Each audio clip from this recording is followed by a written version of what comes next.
Hi, I'm Terry Beanstalk. I'm moderator of this panel. I'm really adamant that this panel not be about what we want to say, but it be about what you want to hear. So I'm going to put a lot of demands on you guys. I want you to ask questions. I want you to raise issues and comment on what's being talked about, because we're here to talk about what you're interested in, not what we're interested in. We could do that some other time. How many of you folks are involved in, let me find out sort of where the audience is.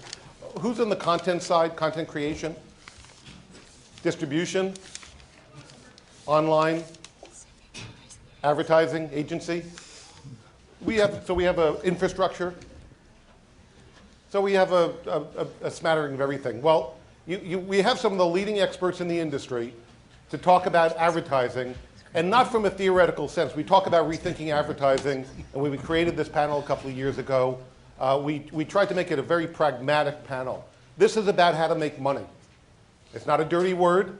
It's not a bad concept. It's why we all have jobs, or we all own companies and provide jobs. The idea is to understand what's working, what's not working, what are the business deals that are out there, what models we should be thinking about, and where things are going, what we should be planning for. And with that, we try to invite folks to speak who have unique insight to what's happening on all the new media, all the new digital media platforms. And so today we have folks from everything from the online world to the VOD, DVR, and mobile platforms to talk about what their experiences are and what they're doing. With that, what I'd like to do is have everyone introduce themselves briefly. You'll see no PowerPoints. We have no fancy presentations. Just to tell you where they're coming from, who they are, where they're coming from in this discussion, then we'll get right into it. Keith, why don't we just start with you? Sure. Good morning, everybody. My name is Keith Kocho. I'm the founder of Extend Media. It's a company I run that's based just outside of Boston, engineering offices principally in Toronto. We're a software infrastructure company in this space, and our activities include providing infrastructure services and software for both ad-based and pay media services on a variety of different devices and delivery networks. So we've got things going on in mobile and in delivery to television as well as broadband. And I'm sure we'll talk a bit about some customer examples Michael? later. Hi, Michael Kurtzman. I'm a managing director for Sybase 365. Mobile 365 was acquired by Sybase about a year and a half ago. We are the largest mobile messaging entity in the world that's not a carrier. So we provide infrastructure as well as applications to content providers and carriers around the globe to deliver their messages to the mobile market. Our group specifically that's here today is focused on mobile marketing and mobile advertising. Ken? Hi, my name is Ken Papagan. I'm President, Chief Strategy Officer for Rentrak Corporation. We're an audience measurement company. We track the sale of movie tickets, DVD rentals, and sell-through. And in the television space, we are probably the largest collector of census-based data, representing 90% of the cable industry. We just recently signed Time Warner. And we're now moving into linear television measurement, wireless, and broadband. Scott? Hi, my name is Scott Brown. I'm Senior Vice President, Strategic Relations, Marketing, and Technology for the Nielsen Company. Most of my career has been spent kind of being on the cutting edge, the leading edge, looking at new technologies, set-top box data, TiVo, DVRs when they began to roll out in the late 1990s. Also do a lot of business development sorts of deals for Nielsen. Spent a lot of time on panels with Ken and many, many others. Tracy? Hi, Tracy Shapak. I run the Video Innovations Group for Starcom, so that covers really all of the platforms and anything that deals with innovation on video, including the measurement. So it seems like there's several of us on this panel who are interested in set-top box measurement. And Jen? Hi, I'm Jen Sockham at MediaVest. I run our advanced TV practice, which focuses in on video for really all areas of the consumer touches base with. So John Wanamaker, the department store magnate, said many years ago, I'm certain that half of what I spend on advertising is money wasted, but I don't know which half. Which half is well spent these days and which half is risky? Jen? Well, hopefully as we start to get more measurement and metrics, and these guys help us get there, that it'll be less than half. that's wasted, that we'll start getting to a point where we can measure and know a lot more about what's going on with the consumer and get more into intent metrics, really understand what the consumer's looking to purchase and taking that next step. Well, we heard, Tracy, did you want to comment on that? I always laugh at that comment just because, or that statement, because that was like when did he make that statement? Oh, it's probably 100 years ago. Yeah, it's like 100 years ago. So I'm afraid that the answer is actually more than half now. And that is why we're pushing so hard for measurement, specifically for television. I mean, what we have learned is that more than half is wasted. So with better measurement, we're going to try and figure out how to waste less. And how has that changed over the past, since we had this last session a year ago, Ken, and we were here, what's changed in the last year? Well, actually, quite a bit has changed. In addition to our company, I think both the Nielsen and Taylor Nelson, TiVo, all of us have come into a play of going after digital set-top box data so that we can process much larger groups of homes. In our on-demand system for us, we have 45 million set-top boxes that we process every day for VOD, as I mentioned earlier, which is 90% of all VOD-enabled homes. We have 1 million set-top boxes in our linear system, and that will be up to 5 million by the end of this year. So what we're seeing here, the sea change that I see and many of us in measurement see, is that we're going to much larger groups. I don't even want to call them a sample anymore because it's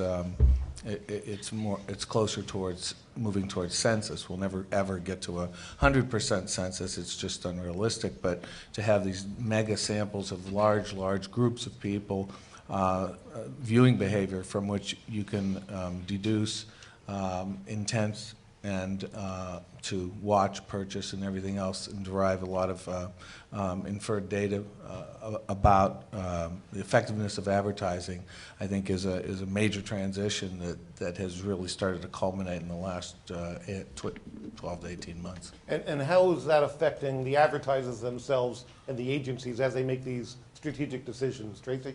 I think, we're starting to invest resources and have been doing that for a little over a year at trying to mine the data. I mean, it starts with that. I mean, this is a mountain of data to try and, sift through to figure out what does it mean.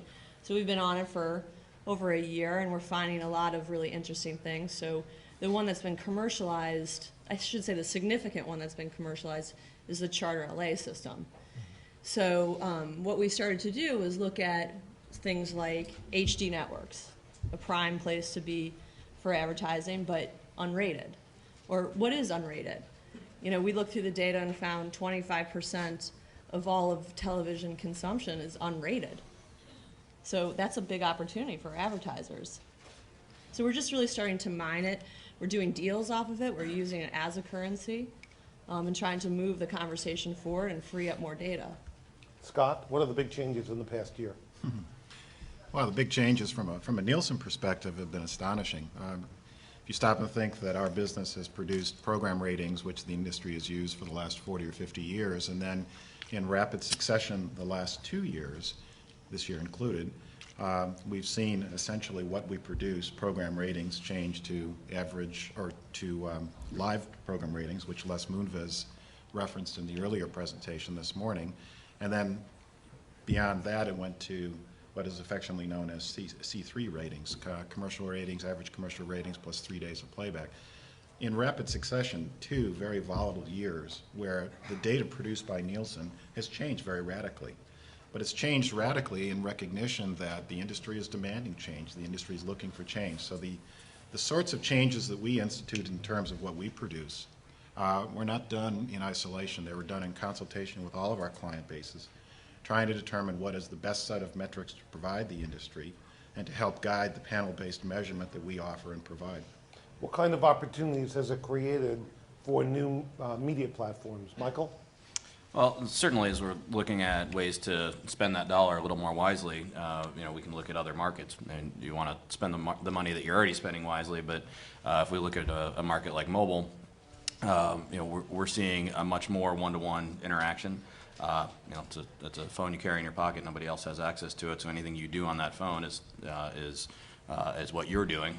We have the ability to track a lot of that information, to know whether you are clicking on an ad or seeing a message that comes in, and take that data and spin it around to know whether that's an effective advertisement.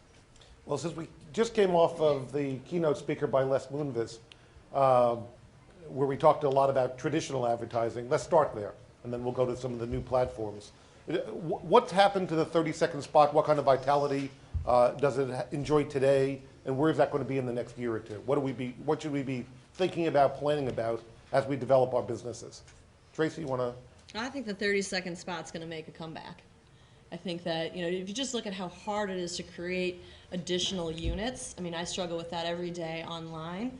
I think there is a place for a standard unit.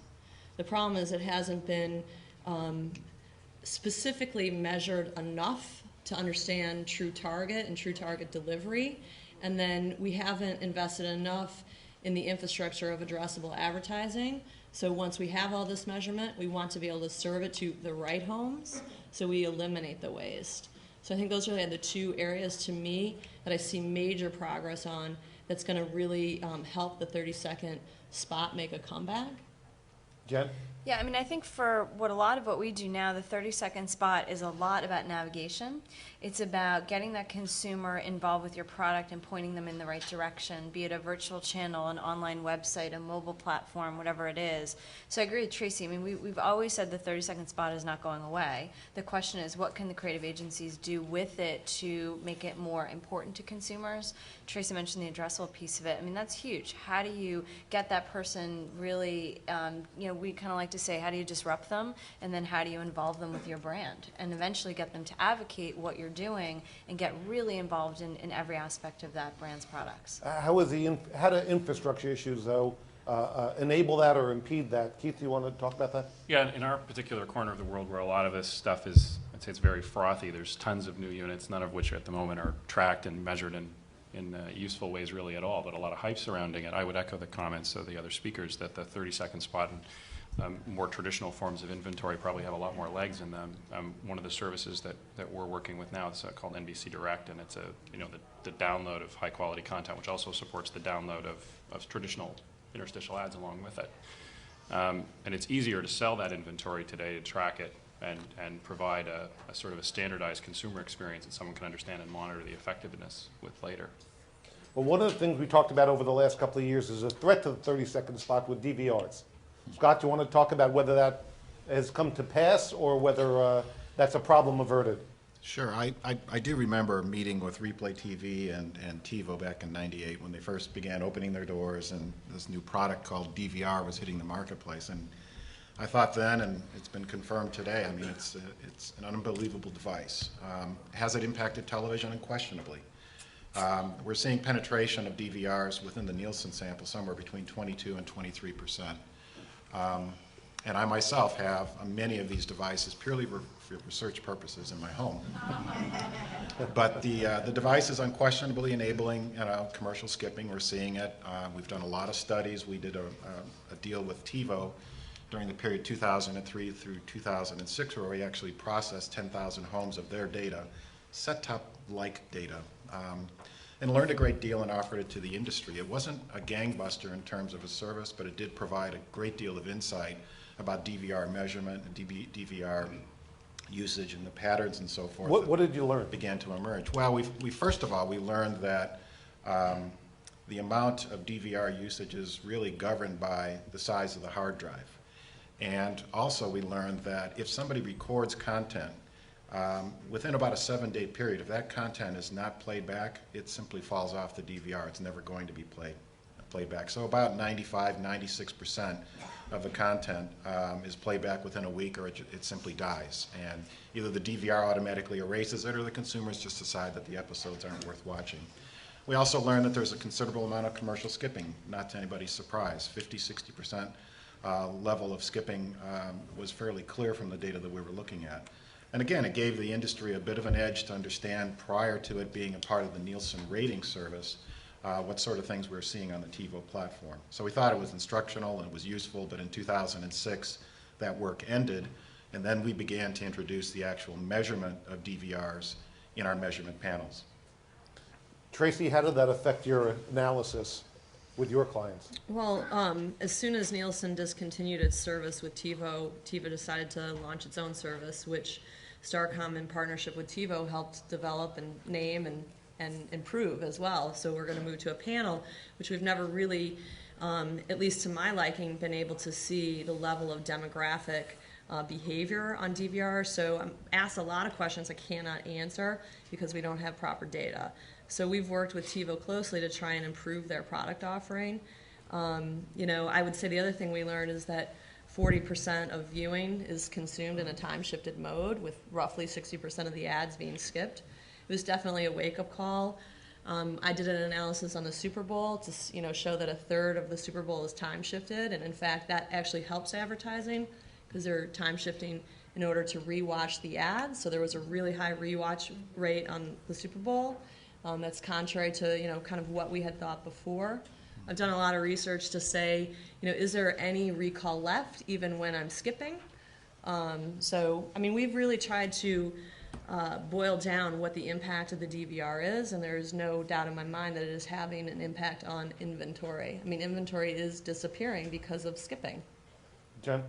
I think for us, it's moving, exactly what Tracy said. We work together a lot in various areas of this research, but I think nothing has proven more to us that we need to now get in front of consumers in commercial time as well as programming time. We both, as companies, do a lot of work in the brand and entertainment space, and that's a piece of it that has really come up and bubbled up from the DVR landscape. Where can we go? And ITV is a piece of that too. The polling and voting that you see on Bravo Network with Project Runway and Top Chef that they've done, I think is phenomenal. I think that's a great way to start involving consumers, and in my mind, the polling and voting is a great way to involve them in more family time.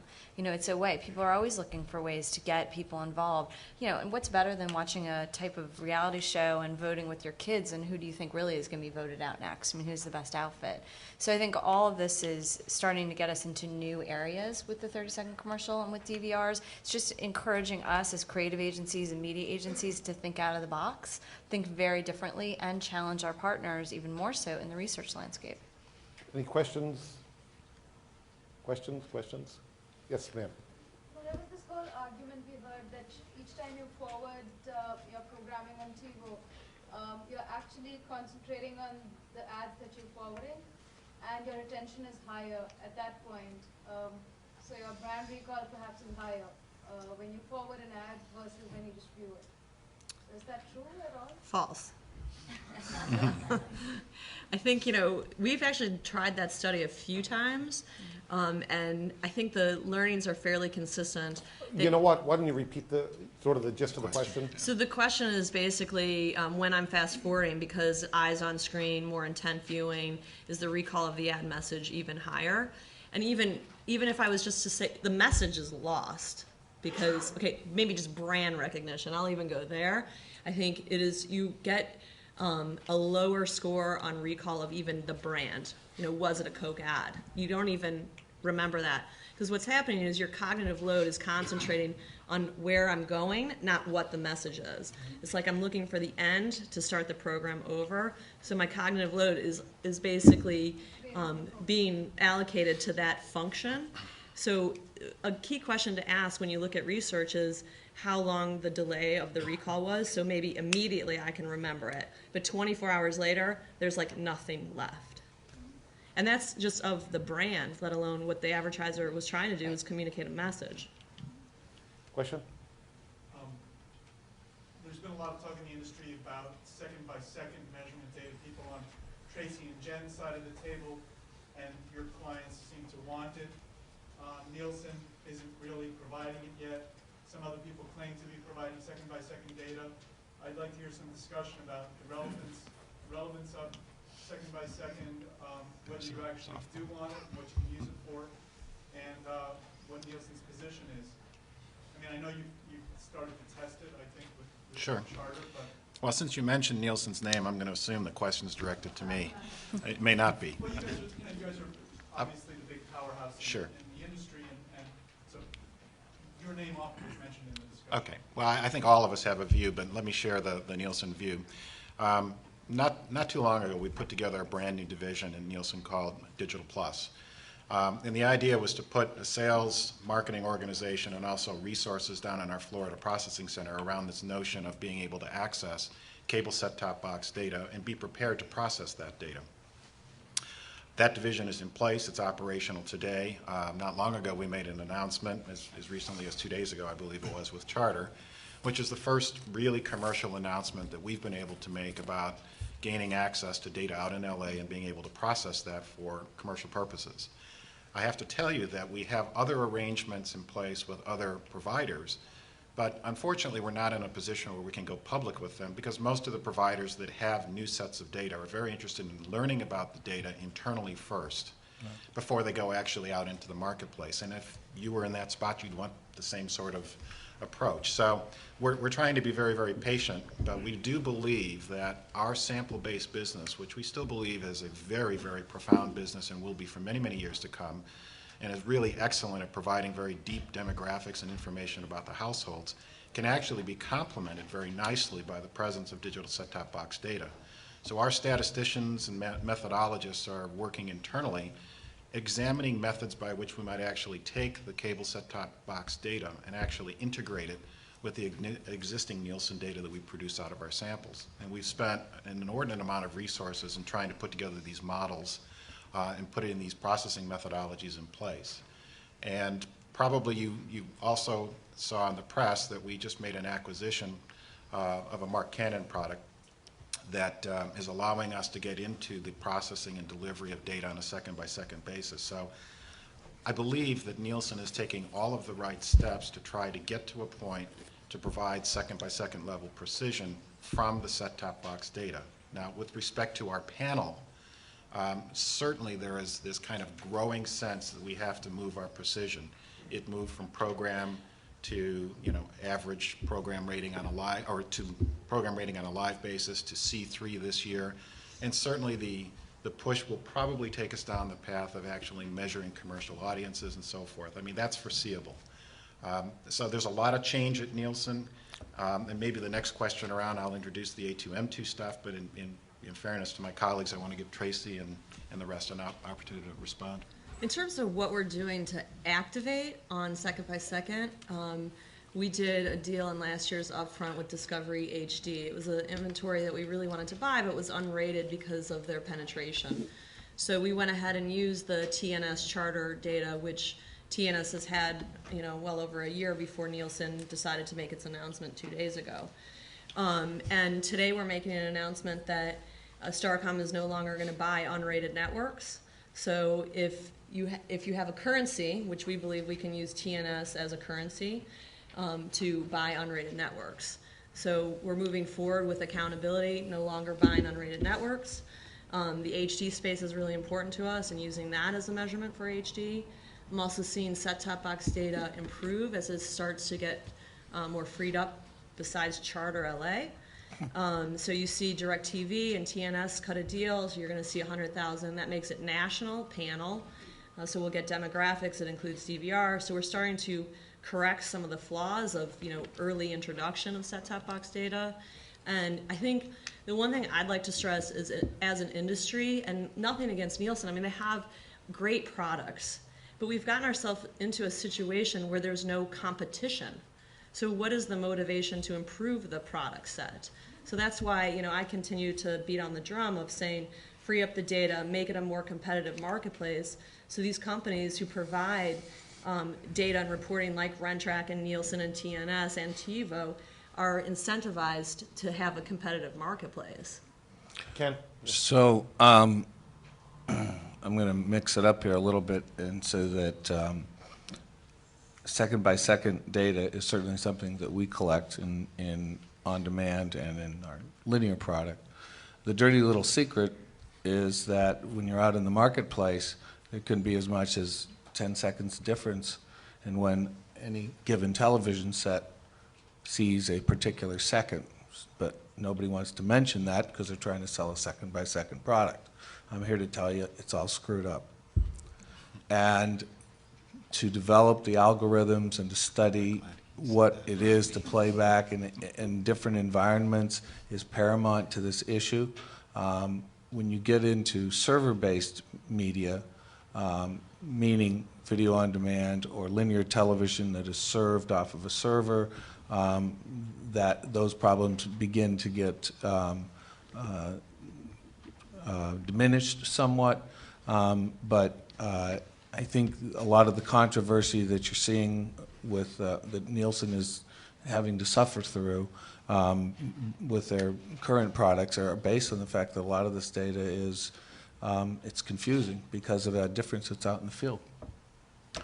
I won't deny what Ken said, by the way. The set-top data, it does come in various forms and fashion. There is some latency that's associated on an operator-by-operator basis. It's not necessarily a bad thing, but what it means is you have to spend a great deal in putting together an infrastructure to normalize the data, to edit it, and to get it lined up on the second-by-second boundary that is actually accurate. I think, also, although I don't disagree with what you said, I mean, we have to adjust clocks and we have to get to it.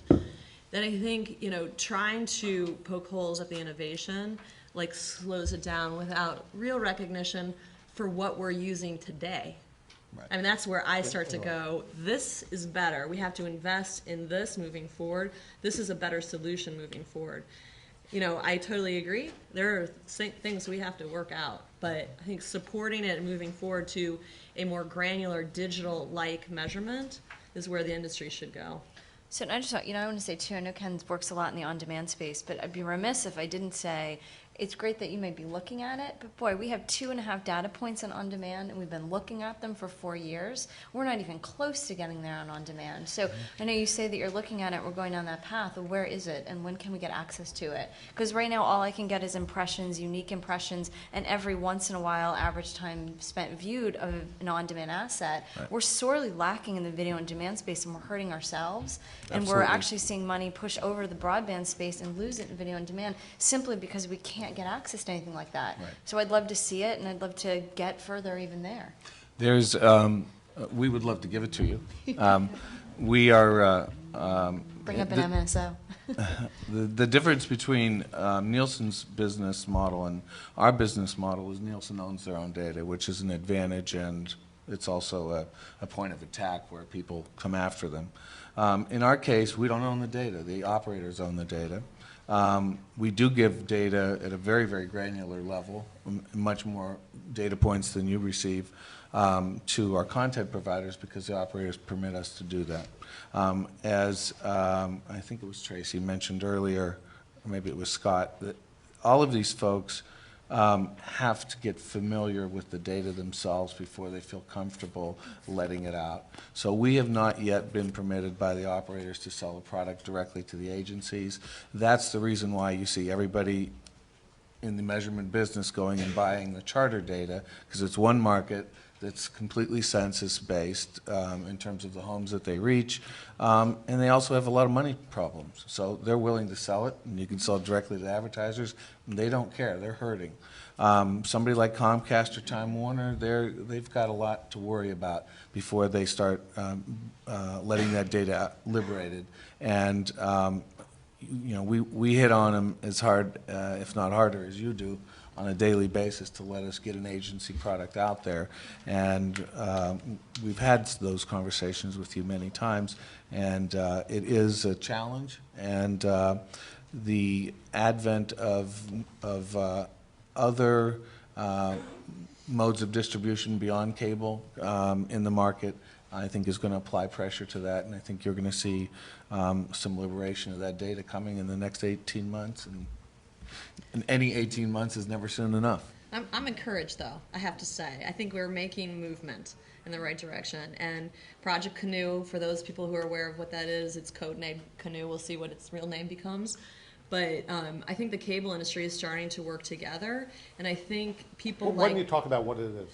Well, it's a consortium of 6 cable MSOs who are working on various initiatives, one that includes measurement and VOD, interactive television, addressable advertising, to try and provide standards, because it makes it very hard for people like Jen and myself to buy when every market is different. It is just impossible. Without standardization, most of these advanced technologies are going to die. And I think that the Canoe, or whatever it becomes its real name, has started to make some movement to understand that without data, what is the product offering really? And that's where Jen and I can really help influence the industry, because I'm sure, Ken and Nielsen are telling them these things, but it's not until you get, the clout of the advertiser who's willing to put their money where their mouth is that the market starts to move. And that's where, Jen and I spend our time trying to create a product that our advertisers will support. Questions? Question? So, Jen, you started talking about interactive, and I'd like to address that. But before you go into traditional interactive with a set-top box, where is mobile in the interactive space vis-a-vis TV advertising? Well, I mean, we can look back to things like American Idol. I mean, certainly there is mobile interactivity. That's clearly the best known. In terms of how it interacts with advertising, we're really at a very infant stage, which frankly I think is good, and especially hearing the conversation here as we build out these systems, the platforms that we're putting in place to enable advertising delivery to the mobile phone, we're building them with the data and the analytics in mind, so that we don't lose time as we go out and are asking people to spend money on mobile advertising. So, in terms of what's available, I mean, certainly very basic things like text. There are 250 million mobile subscribers, 94% of which last year used text messaging. Clearly, that's a medium that is engaging and very personal. Do people want to receive advertising on their mobile phone? We're seeing data anywhere from about 35 to 45% of people would accept seeing advertising on the mobile phone. As we get into later this year, and we're starting to roll it out now with one of the second largest carrier, we're going to start seeing things like video advertising available and images and slideshows, and becoming a much more media-rich interaction and advertising medium on the mobile phone, which, by the way, always has an immediate call to action. So we know exactly when that person responds, how they're responding, and whether they're engaging. Keith? I was going to say that the issues in broadband are quite the opposite of what the panelists on the other end of the table are talking about, where we largely have, infinite flexibility and a great deal of granularity to track just about everything, which always leads to conversations about privacy and what people are or are not doing with that data. But the problem is that there's absolutely no standardization, and it's very difficult to buy and or sell these new forms of inventory, let alone tracking them. And that's one of the areas that our little space in the industry is working fairly hard to try to crack, to standardize some of this stuff. When you have so much variety as to what you can do, let alone getting into the interactive elements of what ad inventory can provide, it's still very confusing for most folks in the market. So, Jen, what vitality is there to interactive advertising on TV? On TV? Well, I think we're seeing a lot of it. When we talked about TiVo before, I think they really started the whole idea of the green thumb into the commercial and getting information on showcases and in that area. What I want to see more of is in-program interactivity. So what you're seeing on Bravo now, the ability to vote along with the program, the ability to even use some brand entertainment that we might have in program to encourage consumers to interact perhaps with a brand. I always think back to the Snapple episodes on Seinfeld. I think that would have been a great way. People were really attuned to that, or even the Junior Men episodes. I think those are great ways for people to get involved, the interactivity. But it's polling, it's voting, it's moving off commercials, moving off program into more ways to engage with the brand. Well, we've talked about it on this panel actually a couple of times, because we had the Charter folks on, about what they were doing in the LA market with interactive. It's now 2 years later. Where are we? Well, I think, as Tracy said before, I think Canoe is a really good step in the right direction. I don't think we've moved the needle nearly enough of where we should be, and I think metrics is a piece of that. I think sort of what Ken said before, the MSOs are not sure where to go, and so they haven't given him a lot of information to pass on to me. I mean, I fully realize that. So the question is, how do we move in the right direction? So if we have Project Canoe that's on the board, and interactivity is a piece of that question is, how do we standardize it across the MSOs so that I don't buy it just from Charter or just buy it from Comcast? I can buy one and make it seamless across the board. Today, if I want to buy on 5 MSOs, I need 5 different creative executions. They do not look the same. And that is really a problem on our side. Creative and non-media working costs can get really expensive in this world. So how do we move in the right direction? Scott? Well, we're active in the whole Project Canoe thing as well. I mean, let's face it, Project Canoe really is a consortium of just the MSOs working together and attempting to standardize, as Tracy was saying. And the objective and the goal is a good one. In large measure, we think that Nielsen needs to move into this space as well. And in part, that's one of the reasons why we did a deal not too long ago with NVIDIA Technologies, one of the growing firms that's got a footprint in this space and that has a lot of addressable interactive sorts of technologies. And the reason we did the deal is because we simply want to work with them and others in the industry and bring measurement to whatever Project Canoe culminates in. Now, it will culminate in measurement tools being available if the thing really reaches fruition. We see no reason why we shouldn't be involved in providing measures as well. And it somewhat fits into our overall A2, M2, anytime, anywhere media measurement plan, which is getting us into internet measurement, out-of-home measurement, mobile measurement, and so forth. Fairly nascent platforms, but platforms that by everyone's admission at this conference thus far require some form of measurement, sooner rather than later. Maybe some technologies, maybe mobile isn't quite as far along as broadband might be, but certainly we've seen, and Tracy, I think you mentioned it a bit earlier, that we've seen some of the changes from the VOD usage to broadband usage in terms of kind of favoring a certain path or gaining traction in that space. What do we know from interactivity on the web, interactive advertising on the web? How does that translate over to the video side? And what have we learned from the few deployments on the video side, whether it be Charter LA, whether it be TiVo? How does this all fit together? I mean, a lot of questions in there. Yeah, I mean, I love saying, you need to make sure that the consumer feels special. You can't just throw anything up and expect it to work. So I think we learned from the early days of banner advertising, what is it that's going to inspire that consumer to interact? I think the creative plays a huge role in this. I would add, I mean, I've been doing interactive television 2000. I worked for Wink. We've been at this a long time. And I can tell you the one lesson I learned is without cable agreement, it's not going to happen. ITV is a very fragile thing, and without the Canoe, it's not going to happen. EchoStar can make their platform as advanced as they'd like. DirecTV can do the same. Without cable, it's not going to work. And we also have to get beyond the local avails. So the cable guys have got to realize that you have to make national advertising interactive. You make the programs interactive. So now the programming community and the distribution community have to find a way to work together. ITV is just a fragile thing. It's full of promise, but it's been in fits and starts for 8 years. Much longer than that. Much longer 30 than years. that. Much longer than that. I'm going to date myself here. Go back to the because we're going to have a who's been in it longer contest here between Tracy, Keith, and myself. I started my career at Cube in 1977. We were doing polling with programming then. We polled every box every 6 seconds. There was a burn-off curve after about 6 months where people started to run out of questions to ask, and so people started to not answer. There have been fits and starts as a gross understatement about interactive television in this country for the last 30 years. We've seen 27 different resurgences of it. Keith has lived through many of them and has had to reinvent himself, as I have, a number of occasions.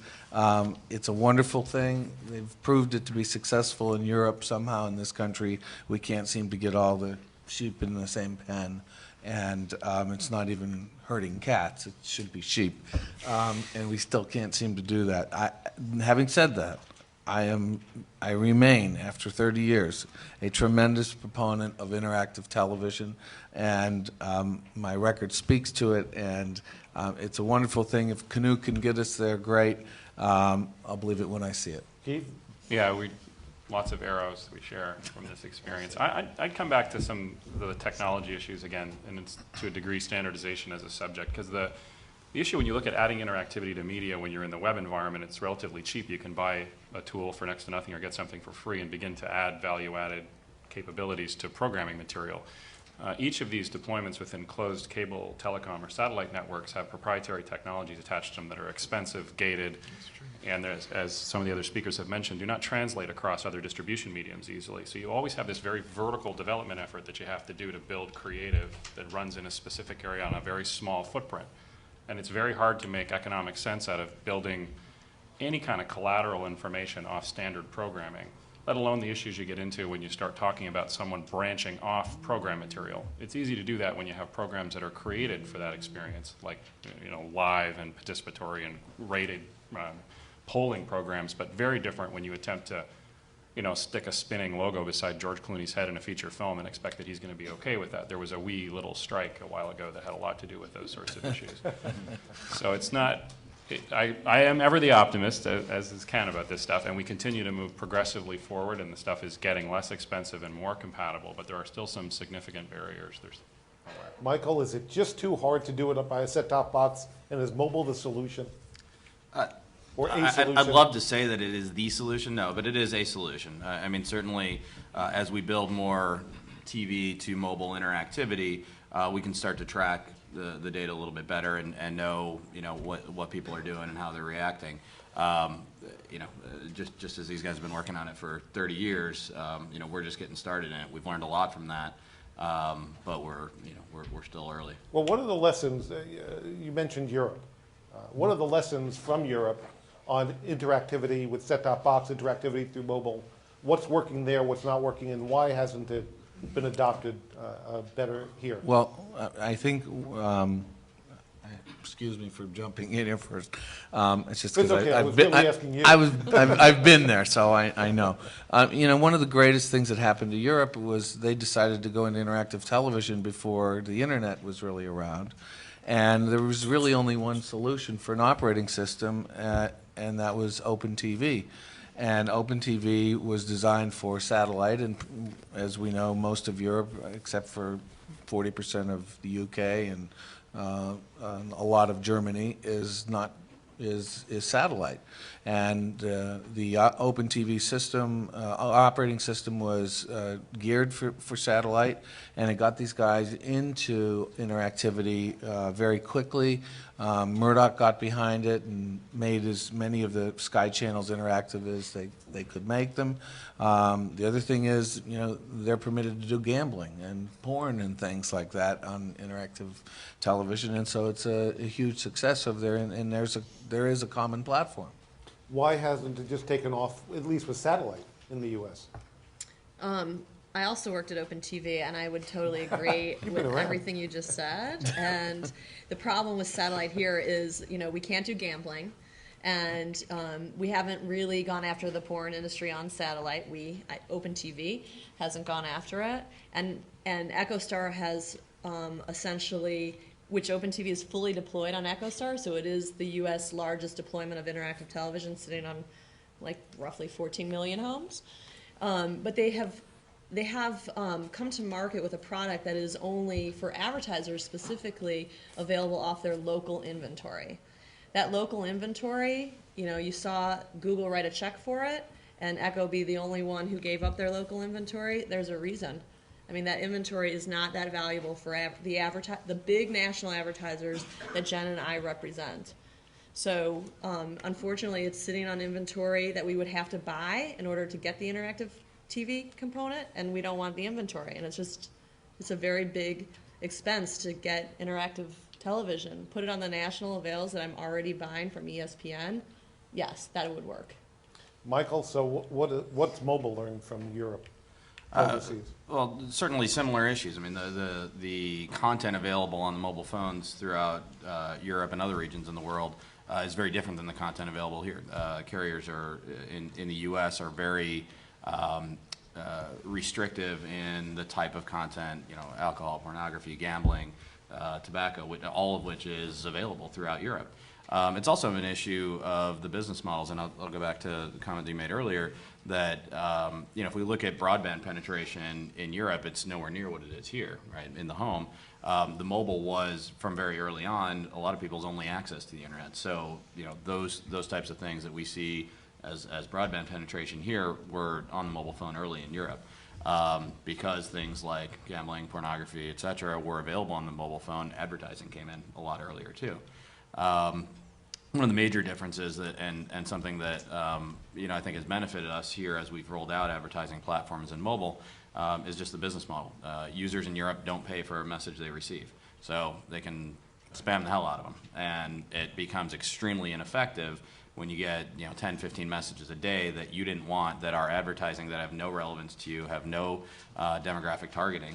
What we do here, because those messages are paid for in a lot of cases, and we're working on some opportunities where users would have the ability to opt in to receive messages they don't pay for in exchange for the ability to advertise. Well, now we can start to gather more information about them, know more about the demographics, and be able to target specifically advertising that is meaningful and has relevance to the content that the user is receiving. Questions? Yes, ma'am. I come from London, and Blick have just recently launched their mobile platform in the UK. They're rolling it out across Europe, which is 16 to 24-year-olds. They get their text messages for free, but they Right. have to have 6 messages a day sent to them. Right. Their response rates have been incredible from what we understand from the early trials. Is that something that you believe in as a model? Is it something that Tracy and Jen would buy into if it could happen in the States? Well, before I answer whether it's something I believe in, I want to know if they'll buy it. So. Well, in the U.S., spamming is a really tough subject here. So, that's a tough one. But I would say at that age group, if that's really what you're limiting at, that's a more open market to that concept of being on mobile phones. But we'd have to know a lot more about that one. I think, we've seen several models, online, mobile, where you pay for attention. I have remained skeptical on every one that I've seen so far. But I think, it's our job being in charge of innovation to keep our options open. We meet with that vendor and hear what they have to say and see if they can support it with research that makes sense. Everything I've seen where we have to pay for attention, I'm skeptical. Question? So we haven't talked about video on demand, and so let's address that a bit. What's happened in the past year in video advertising on video on demand? How has it matured? How has it progressed? Is it working, not working? All right, I'll start. We have a problem with video on demand starting right from the get-go on talent rights. And the fact is that the lead times, with the exception of 1 or 2 renegade video on demand providers, it still takes 6 to 8 weeks as a lead time to get your creative on air. And once it's on air, then it's stuck there for usually about 4 weeks without being able to be pulled. So there are a lot of clients that have promotional messaging, a lot of clients that may have industries that just can't stay on air for that long period of time, that are almost eliminated from VOD simply because of those problems. That's just a measurement standpoint. On the other standpoint for consumers, you have the whole problem that we need to get more inventory on VOD that people want to access on a more regular basis. So what ABC is trying to do and adding more inventory there gets more people to view video on demand, and that's a start of at least getting the impressions to move up in the world. I'm not a fan of the fact that they've disabled commercials. I don't like taking toys away from consumers once they have it, but I do respect the fact that we're trying to get more content onto video on demand. So what's working, what's not working? There's basically only 2 ideas in VOD. Well, I'll go to 3. There are 3 ideas in VOD, I think, that merit consideration. First of all, VOD is in trouble. They have got to fix the problems with navigation, content, measurement, dynamic ad insertion. This list is fairly long. They got to get to it. Otherwise, broadband's going to leapfrog it. In terms of, and as a consumer, there's still very little consumption of VOD. It makes it, when Comcast says there's 6 billion views, it makes it sound huge. But when I look at video consumption for 2007, it was still less than 1%. So they've got to get the content and be able to navigate it, because navigation is terrible to get to a tremendous amount of concept. Great idea we're sitting on, but it's got a lot of flaws. So the 3 things that I continue to hold on to, there's like 95 vendors sitting in VOD. So 95 people are calling on Jen and I trying to buy a pre-roll next to my content. And I'm basically now down to taking meetings with Music Choice and any kid vendor. That, and I have a few advertisers who have enough content to have their own channel. And that does appear, depending on the business terms, to work. Ken? Thanks, guys. So let me address the point blank the issues that Jen and Tracy have raised. Of the problems that you've outlined, I think the single greatest problem is the lack of dynamic digital ad insertion equipment. We all know that that's the problem. Certainly the cable operators know that more than any of us at this table, and they're very active in trying to roll out that deployment because Jen is right. When you have a commercial asset that you've got to predict 4 months in advance what's going to be tied to a program, and it gets encoded with that program, and if the numbers come in overnight from RentTrack and show that nobody watched it, they're screwed. So why would they buy inventory? Music Choice has been very successful with on-demand, largely because of our product, and they've been able to guarantee impressions because we can report on trick mode data, and they just discount anybody that fast-forwarded through anything. They're also using assets that are music videos, which are a few minutes long. So it's a space where advertising works. Having said that, navigation, Keith, here's where Keith and I cross paths again, has been the bane of our existence for many years. We've all come up with some very tremendous user interfaces for the cable industry. There are terrible problems with legacy situations where they can't even deploy a proper UI. Nothing against engineers, but they don't understand a darn thing about navigation because they don't act like consumers, they act like engineers. So we have these really crappy navigation systems in VOD and in television in general. These are problems that have to be overcome. Having said all of that, what is good about VOD advertising is it's an uncluttered environment. You're talking about one spot, you're not talking about a pod with 4 or 5 spots in it. And we're seeing that many of the advertisers who are advertising in on demand are putting very short ad units in there, sometimes as little as 7 seconds, where it's impractical and nonsensical for someone to fast forward through it because they missed the beginning of the program, so they just end up watching it anyway. So the potential is really phenomenal. The problems are exactly what Tracy outlined, particularly ad insertion equipment, and I think it's incumbent upon the cable industry to make that move, because this is to me, it's their last holdout of differentiating themselves from satellite and telco, and they need to do it. Yeah, all we do is VOD, really, but it's all on broadband or other distribution mediums. And pick up on points that a couple of the other speakers have made. It's a very interesting time. If you look over the last 5 or so years, what's gone on with the operators is they've been charging both for capital or purchases that consumers buy a box, and you pay them a certain amount of money for that.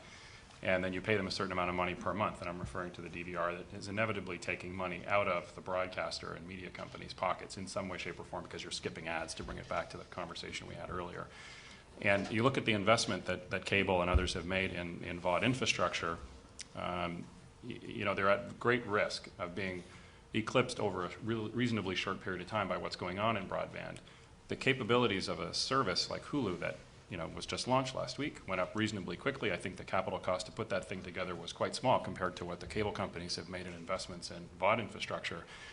And they're able to introduce very simple and arguably what may become more effective forms of advertising quite quickly. So there was some comments from one of the analysts at Forrester this week around the Hulu launch talking about the process of self-selection that goes on with advertising on Hulu, where you can effectively pick from a bouquet of ads and say, well, if I want to watch an ad from Nissan, I want to watch one on this car model versus another.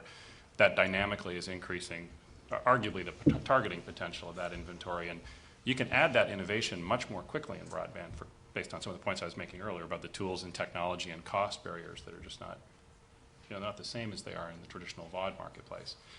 So, there is still this holy grail about how do we get the broadband content delivery to the television screen, which is really where the quality and all the eyeballs and dollars sit today. But that's happening progressively. It's not just devices, but in the form of content, flexibility of experience, and the amount of money that potentially stands to be made as that broadband audience grows. So Michael, what's the future of VOD on mobile platform? I can't tell you what the future is. I can tell you what today is.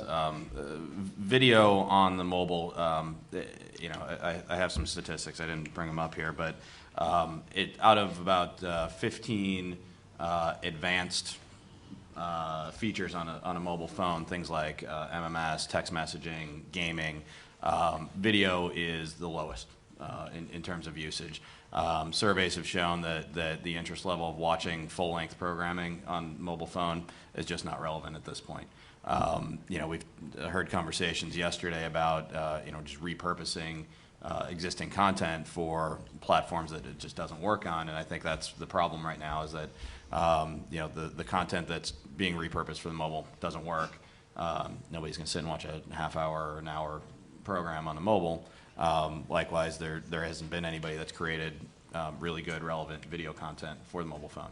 Once that's you know, once that's changed and we can get that out into the marketplace and get consumers interested, then I think there's a place for advertising in there as well.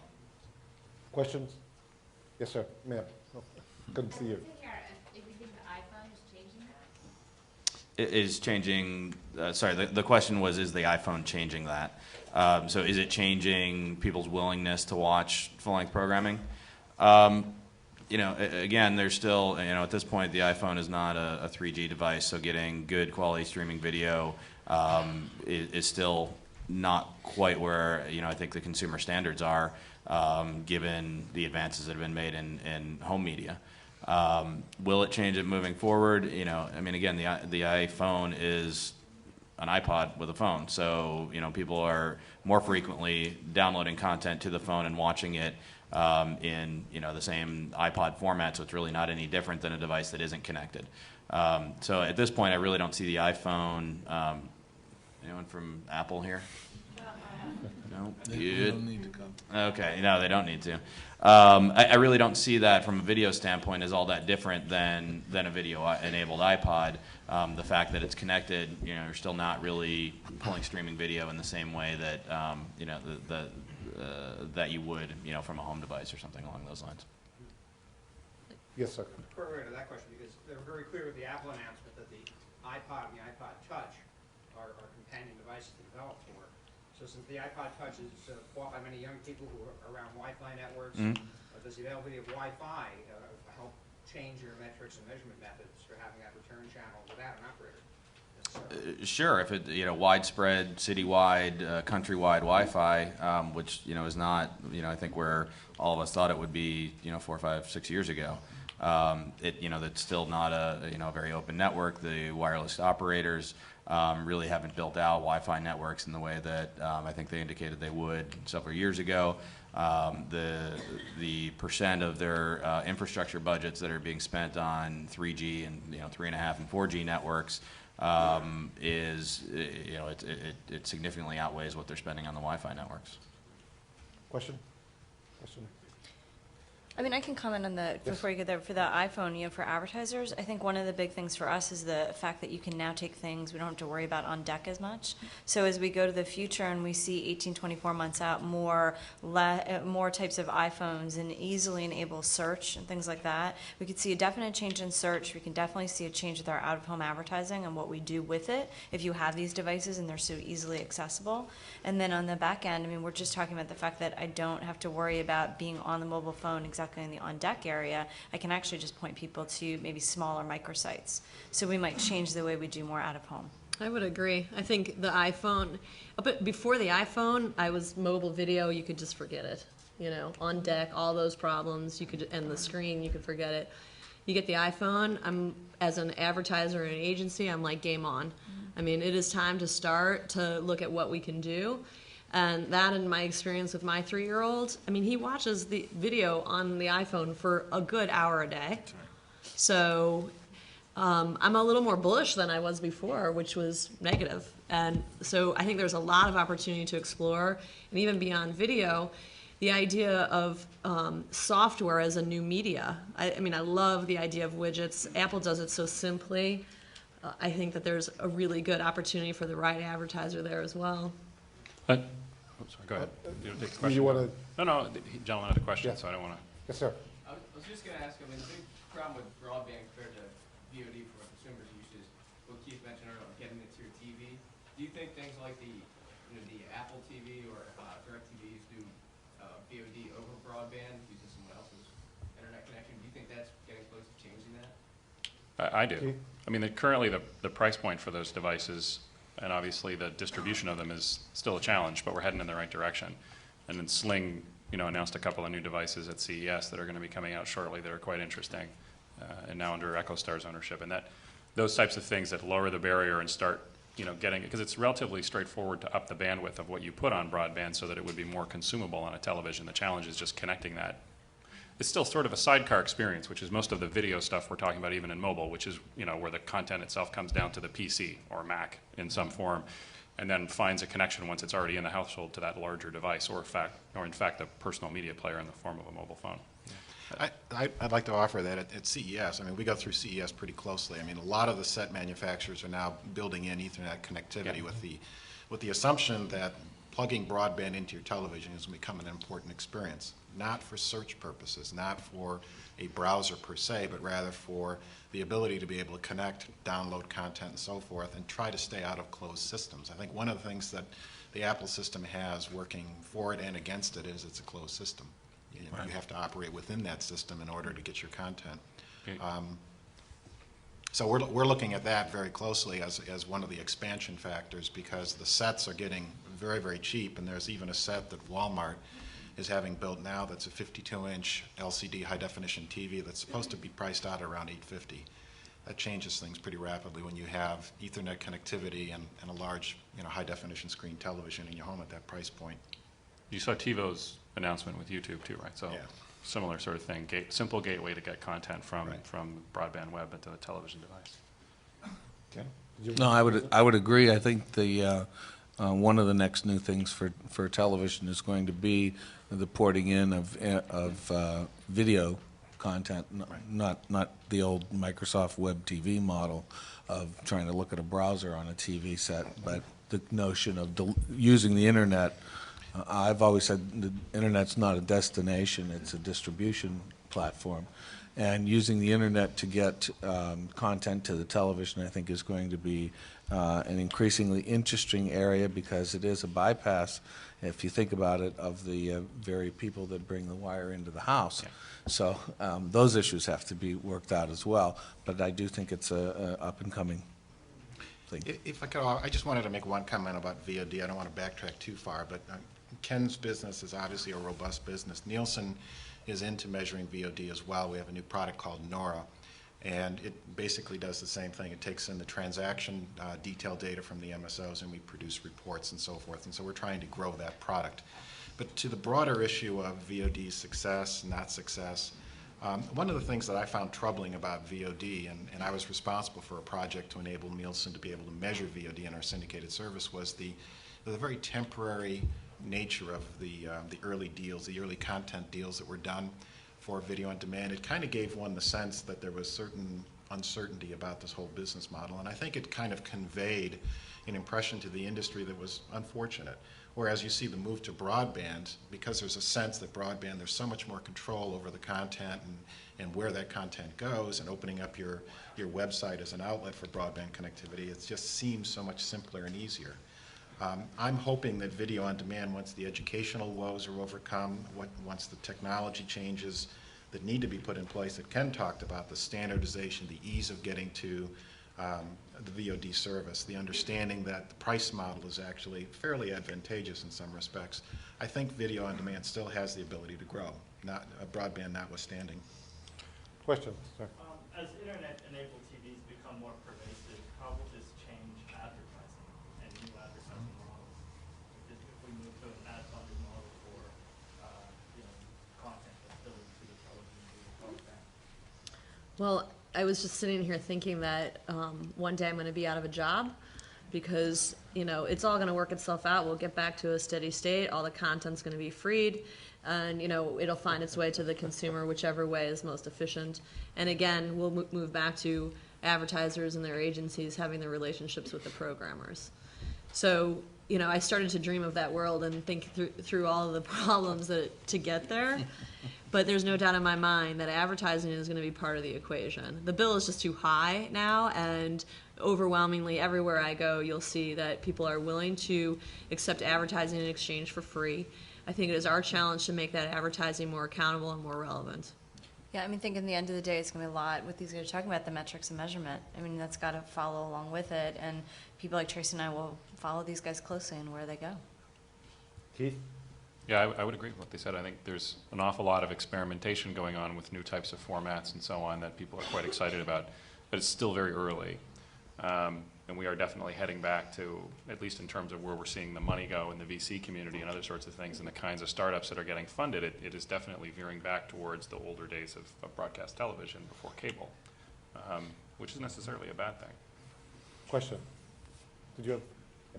Well, it's sort of half answered, but is there a technology advantage for the advertiser on broadband, like the Ethernet TV? Well, yeah, we have to be careful about this, right? But as I mentioned earlier, the ability for you to track pretty much anything is certainly there. How you use it or leverage it is a subject of much discussion.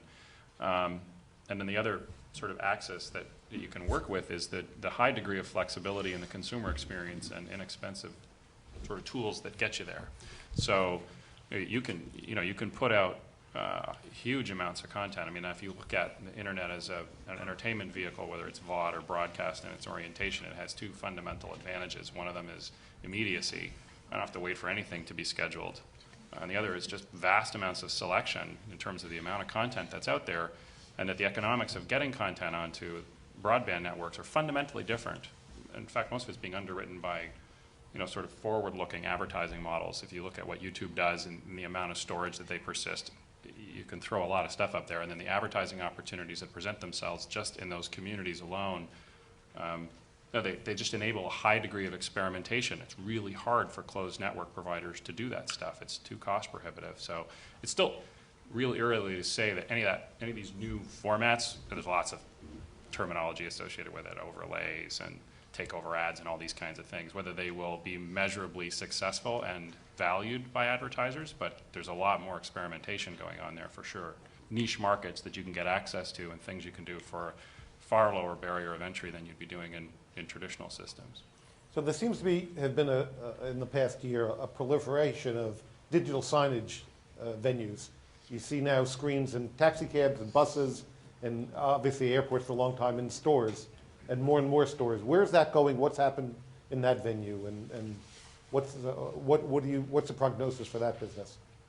For advertisers? I think we look at digital out of home as an excellent place for us to start leveraging messages in new areas. Cinema is another area, and at MediaVest we have moved some of our inventory from television into cinema because we see that it's a very futuristic place to go with consumers. That it's time to move a little bit more. Look at the TV screen and then look at the other areas as well as a great expansion opportunity. So we applaud everything that's going on in the digital marketplace and are very active in evaluating the opportunities. There's a lot of opportunity in out of home. As the price of screens come down, you start to see more opportunities. There's some that I find really interesting and I'm engaged with. I think the one overarching concern that I have is back to measurement. A very difficult thing to measure. I know Nielsen has quite a few initiatives to try and do exactly that. But what I have learned, in every piece of digital evolution that I have covered, if it is not measurable, money does not move. Scott? I was just going to say, if it can't be measured, it can't be sold. So Tracy and I are in harmony. But we certainly believe that we're in the 3-screen era, and the young lady that's using an Apple PC in the audience just kind of reminds me that for years I've kind of felt that the PC was a platform for consumption when many felt now it'll never get that sophisticated. The fact of the matter is the PC is an excellent platform for an awful lot of consumption. If the video iPod works, if your BlackBerry has a video connection or some method for being able to see content. I used to carry a Q phone that had the sling box referring content directly to my phone wherever I was. And I could be in Rome, or I could be in New York. My wife was more impressed when we were in Rome. To be able to watch actual content that originated or was sent from my home through Slingbox, through, over-the-air signals to my phone. It's fascinating. So the technology is always at least 2 or 3 years, maybe even 4 years ahead of most of the business models. And I think some of the frustration that all of us feel is that's a big divide. That's a big gulf of opportunity. And is it going to close up? Is technology and the business models going to become more synchronized? And is the time between those 2 points going to be shorter? I think it will be over time, just because of what you see happening in the electronics world. But as Tracy said, we've put a marker at Nielsen on virtually every technology, every out-of-home technology, every portable video device that's out there, broadband, the whole bit. We're planning on measuring it. The real difficult issue is not measuring the technology. The difficult issue is that you're never going to have measurement that is in these portable devices that's as good as an in-home measure that Nielsen or some other company might be able to offer. And so the question is, how do you value those metrics? Because there are going to be compromises versus these mobile platforms, broadband consumption, and so forth. And the idea is, once those measures come into place, how do you knit them together? How do you provide a consistent understanding of how a particular program vehicle did across multiple platforms? It's a daunting task. It's one I think we can master, though. Last question? Okay. Yes, go ahead. Engagement with end users are so important. What options do advertisers have to actually engage both your mediums, the TV and the mobile, and combine that engagement with that end user? Who's that directed to? Is it directed at anybody? Is it directed to the RentTrack guy or the Nielsen guy? But I'm just wondering what options are available for advertisers on the mobile device as well as the TV, and maybe doing a campaign that merges both. Well, a lot of things are possible. The question is implementation. When you look at the 3-screen approach that companies like the telcos are looking at, there's a lot of potential between using both of those devices to guide a viewer from one experience to the other. I think Michael's point was very well taken earlier when he said that the mobile phone, for the first time in history, we have effectively a set meter for every single person. So, it's a personal device. You own your own phone. It's not like mom, dad, and sis watching TV on your cell phone or not. It's one person. There's a lot of implementation issues that have to be overcome before we see that really rolling out, from fiefdoms with inside companies to technological deployments that will enable that. But I definitely, from a content perspective, see a tremendous advantage of combining those 2 experiences to work together. Yeah. I'd just like to add to that the mobile, it's a platform on its own, but it can also be used as a measurement device. So as we start to interact between outdoor, how to track, you were talking about the theaters, right? Film. If there's a mobile call to action, it's not going to be exact measurement, but those who do respond, you can at least have some tracking mechanism there. I think we're going to see 3-screen brought to the advertising community through the programmers. You'll see, NBC, most of their deals include extensions beyond television into, all 3 screens, and depending on how you count for. So out of home, they have a big out of home initiative, online, mobile. So I think the people who own the content are figuring out ways to distribute an advertising solution across all the platforms. Well, with that, we're out of time. I hope this was practical for all of you and informative. Nice to see you. Thanks for coming as well.